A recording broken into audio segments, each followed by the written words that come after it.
Pemerintah menganggap bahwa organisasi dan orang-orang di Papua yang melakukan kekerasan masif dikategorikan sebagai teroris.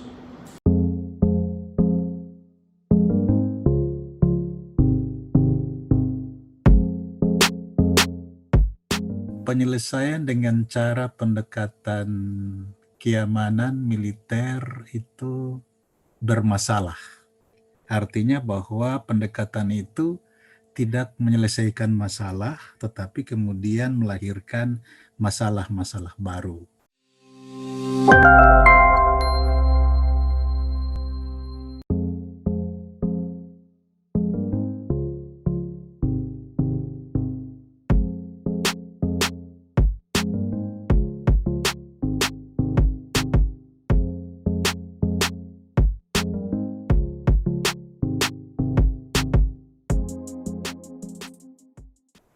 Ya, masalah-masalah yang ada di sekitar KKB atau dengan nama lain yang sangat banyak itu kita tahu, dan terakhir dengan sebutan teroris itu ya.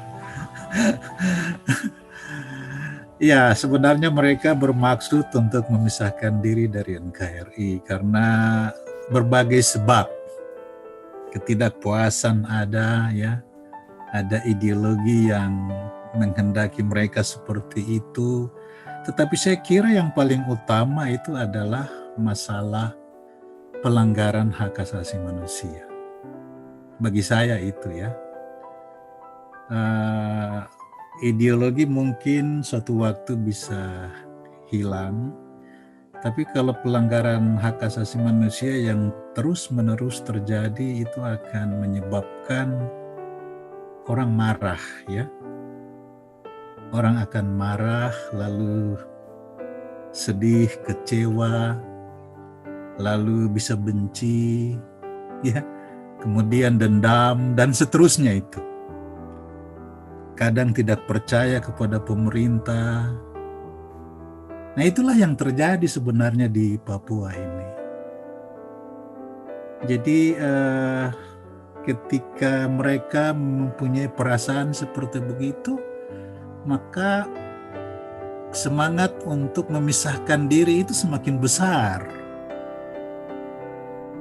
Jadi kita tahu peristiwa terakhir ini Nduga, lalu Intan Jaya, lalu berentetan terus. Orang-orang di Papua di sini sudah katakan agar TNI ditarik, Polri khususnya Brimob itu ditarik, pusat tidak mau gubris dengan itu. Lalu sekarang terjadilah begini. Saya melihat di Papua ini bahwa penyelesaian dengan cara pendekatan keamanan militer itu bermasalah. Artinya bahwa pendekatan itu tidak menyelesaikan masalah, tetapi kemudian melahirkan masalah-masalah baru. Persoalannya adalah ketika TNI Brimob masuk ke kampung-kampung itu, ya kadang-kadang semuanya disikat juga. Sulit untuk bisa membedakan mana KKB, mana masyarakat sipil. Itu sangat sulit di lapangan. Jadi kalau pernyataan Menko Polhukam bahwa di Papua itu ada KKB yang kemudian menjadi teroris, saya kira sudah terlalu jauh melangkah itu. Dengan pernyataan seperti itu. Artinya tentu pasukan akan bertambah. Ketika pasukan bertambah, kita sudah bisa bayangkan ya.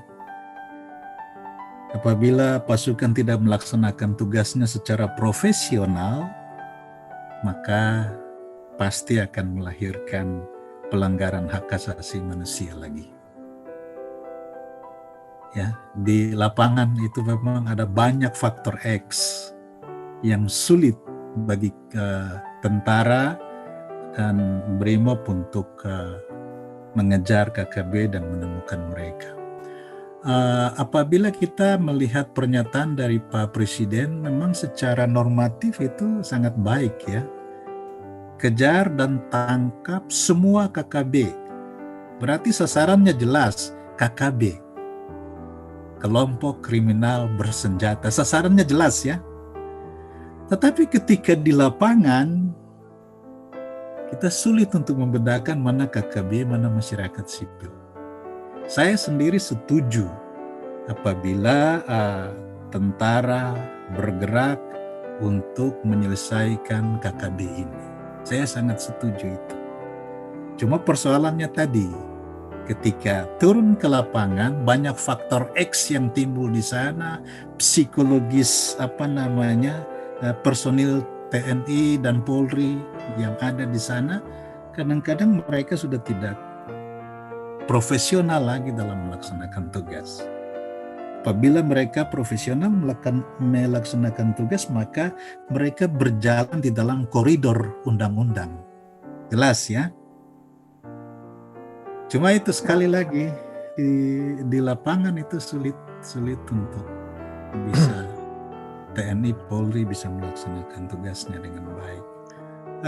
OPM ini kan atau KKB katakanlah seperti itu, mereka kan ingin memisahkan diri dari sebagian wilayah ya negara Indonesia ini, khususnya wilayah Papua. Kalau terorisme, apakah mereka mau memisahkan diri seperti itu? Kalau kita lihat yang dikemukakan oleh Densus 88 ya, ada jaringan macam-macam itulah, Jamaah Islamiyah, macam-macam JAD dan lain-lain itu. Kan mereka kan hendak mengganti Pancasila, Undang-Undang Dasar 45, ya gitu ya, Presiden. Ini OPM mereka tidak mengganti Presiden, tidak mengganti Undang-Undang Dasar 45, mereka hanya mau memisahkan diri. Apakah itu bisa dikategorikan sebagai teroris? Gitu.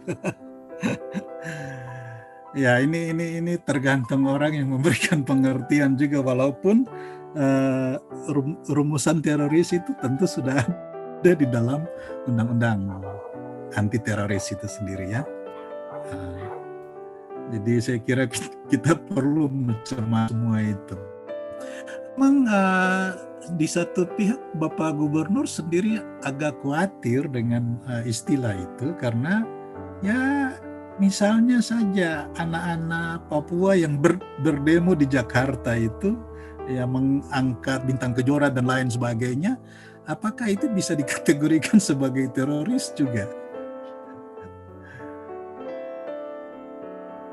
Ini jadi kalau mereka dikategorikan sebagai teroris, wah bahayalah mereka di sana. Itu salah satu alasan Pak Gubernur mengapa dia mengatakan seperti itu di dalam press release-nya itu. Kalau kita lihat apa yang sudah ditawarkan oleh LIPI, saya kira sudah cukup baik ya. Walaupun mungkin ada masalah-masalah lain yang belum tercover di sana, ada 4 hal yang perlu dituntaskan itu ya. Ada masalah pembangunan, ada marginalisasi, ada pelanggaran HAM ya, dan pengadilan HAM itu sendiri.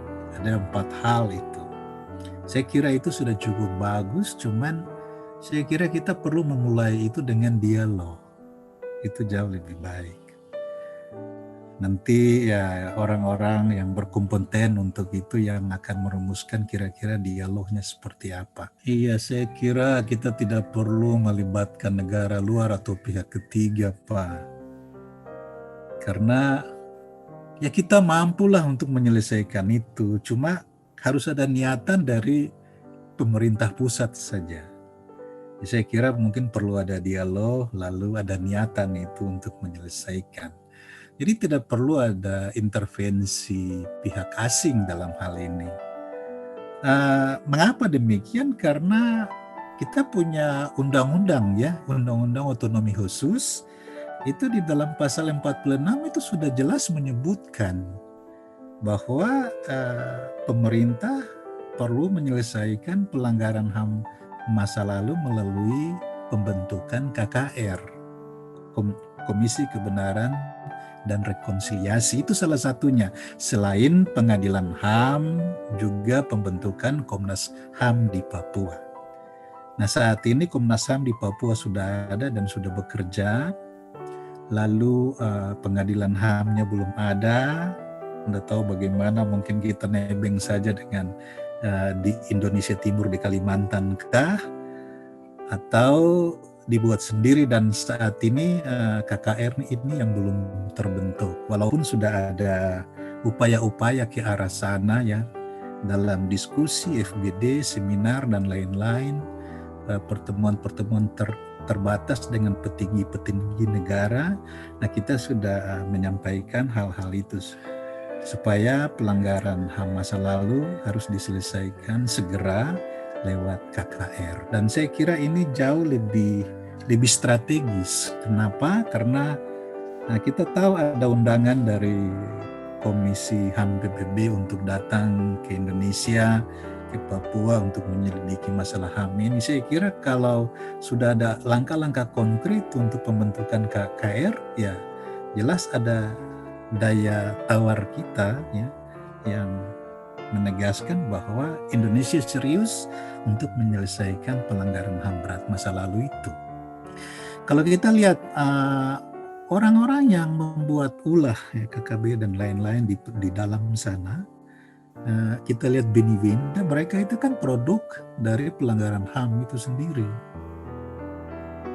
Itu Beni Wenda mengalami peristiwa yang sulit dalam hidupnya pada tahun 1977, yaitu peristiwa Wamena itu yang pertama. Jadi kalau nduga kalau Intan Jaya terjadi lagi seperti itu, nanti akan muncul lagi Beni Wenda berikut begitu. Dan persoalan kita tidak pernah akan selesai. Jadi satu-satunya cara yang terbaik adalah sudah TNI Polri ditarik saja, kita selesaikan itu secara adat. Ada hukum adat kita juga. Kita dalam hidup bernegara ini, dalam sistem hukum Indonesia, kita mengenal hukum adat. Dan hukum adat itu dipelajari di Fakultas Hukum Strata 1, 2, dan seterusnya. Masa kita tidak menggunakan hukum adat untuk menyelesaikan kasus kita? Apakah semua kasus harus dibawa melalui jalur hukum negara?